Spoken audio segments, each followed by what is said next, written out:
FR ரெஜெக்டர்னு சொல்லுவாங்க. இது வந்து எஃப்ஆர் 450. இந்த ஏரோ மார்க் போட்டிருக்கு பாருங்கள், இதுக்கிட்ட 415 போட்டிருக்கு பாருங்கள். இதான் 415 போட்டிருக்கா. இதான் அந்த ரெஜெக்டரு. ஒவ்வொரு நம்பர் உண்டு, ஒவ்வொரு சில டிடிஎஸ்க்கு தக்க 550லாம் உண்டு. நம்ம வேணாலும் போட்டுக்கிடலாம், பார்த்துக்கோங்க. இதுக்குள்ளே இதுதான் வந்து நல்ல தண்ணியவும் கெட்ட தண்ணி உப்பு தண்ணியவும் பிரிக்குது. இதில் தான் அந்த மெம்பரைன்லேருந்து வெளியே வர்ற சால்ட் வாட்டர் வந்து இதில் தான் வந்து இந்த சைடு கொடுப்போம். நம்ம இந்த சைடு கொடுக்கச்சில இது வந்து உள்ளே முட்டி திருப்பி அதில் உள்ளே ஏறும். அந்த ஏறுறதுல தான் உப்பும் நல்ல தண்ணியும் பிரியுது. அந்த பிரிகிறதுல உப்பு மட்டும் இதில் என்ன செஞ்சிடும், இது வழியாக வெளியே வந்துடும். இந்த இடத்துல ஒரு நெட்டு இருக்கும். இதில் நம்ம சொருகிற இடத்துல இந்த சைடு வந்து ஒரு நெட்டு வச்சுருக்காங்க. உள்ளே எதுவும் அழுக்கு உள்ள போயிட்டுனா இதில் உள்ளுக்குள்ளே வந்து ஒரு சின்ன ஹோல்ஸ் தான், ஒரு டியூப், ரொம்ப சின்ன டியூப் தான் இருக்கும் இதுக்குள்ளே. இதுலேருந்து நான் இந்த மார்க் பண்ணியிருக்கோம்ல, இதில் இப்படி எடுத்து விட்ருப்பாங்க.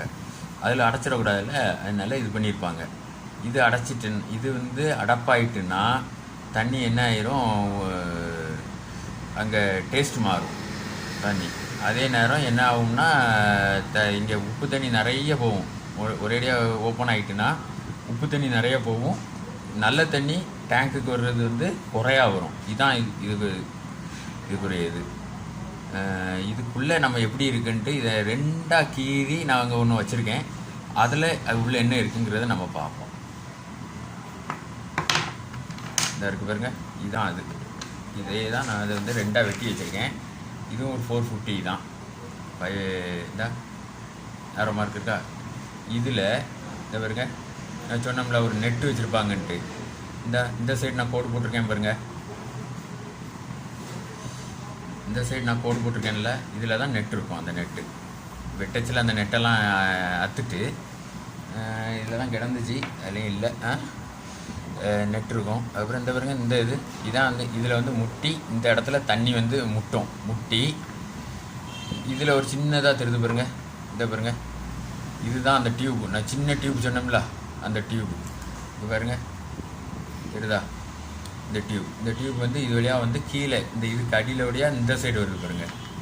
இந்த சைடு வழியாக வரும். அதில் தான் அந்த இவ்வளோ தான் உள்ள, வேறு ஒன்றும் கிடையாது. இதில் இந்த ஓரத்தில் 2 ஓரிங் இருக்கும். இந்த சைடும் 2 ஓரிங் இருக்கும். அந்த பைப்பு நம்ம சொருகுனா டைட்டாக பிடிக்கிறதுக்காக 2 ஓரிங் உள்ளுக்குள்ளே இருக்கும். அவ்வளோதான். இதுதான் ரெஜெக்டர். இது இல்லைன்னா அந்த தண்ணி வந்து உப்பு, அந்த நல்ல தண்ணி தனியாக பிரித்து நல்ல தண்ணி வராது. உப்பு தண்ணி கீழே போயிட்டு இருக்கோம், நல்ல தண்ணி வராது. இதுதான் ரெஜெக்டர். ஓகே. என் சேனல் பேர் வந்து டோனா டெக் வீடியோஸ்ன்ட்டு நான் இந்த மாதிரி டெக்னிக்கல் வீடியோஸாக நான் போட்டுக்கிட்டு இருக்கேன். பிடிச்சிருந்தா என் வீடியோவுக்கு சப்ஸ்கிரைப் பண்ணுங்கள், லைக் அண்ட் ஷேர் பண்ணுங்கள். இன்னும் நிறைய நான் டெக்னிக்கல் வீடியோஸ் போடுவேன். அப்போ தான் உங்களுக்கு நோட்டிஃபிகேஷனில் வரும். நீங்கள் அதை இது பண்ணிக்கிடலாம். தேங்க்ஸ் ஃபார் வாட்சிங் this video. Thank you very much.